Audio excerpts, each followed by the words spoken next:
ভিডিওতে দেখা যায় লিফটে ওঠার পর থেকেই মা ফোন নিয়ে ব্যস্ত আর শিশুটি দরজার পাশে দাঁড়িয়ে দরজার ফাঁকে হাত ঢুকিয়ে খেলনার ছলে নাড়াছাড়া করছিল। কেউ তাকে থামায়নি, সতর্কও করেনি।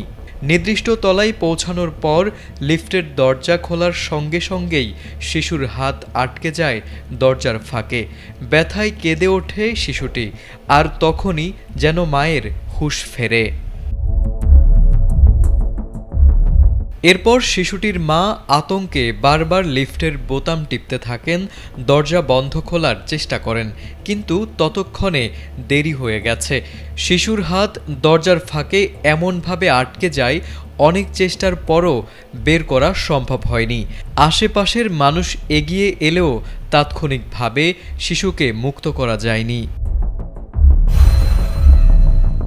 শেষ পর্যন্ত শিশুটির পরিণতি কী হয়েছে তা স্পষ্টভাবে বলা যায়নি।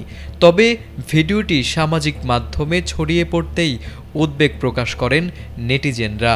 ভিডিওটি প্রকাশ করে ভারতীয় সংবাদ মাধ্যম আনন্দবাজার পত্রিকা। সেখানে অনেকেই মন্তব্য করেছেন, ফোনের নেশায় মানুষ কতটা অসচেতন হয়ে পড়েছে, এই ঘটনাই তার ভয়াবহ উদাহরণ। মা বাবার এক মুহূর্তের অসাবধানতা যে কত বড় দুর্ঘটনা ডেকে আনতে পারে, এই দৃশ্য তার নির্মম প্রমাণ। তারেক আজিজ, এটিএন বাংলা।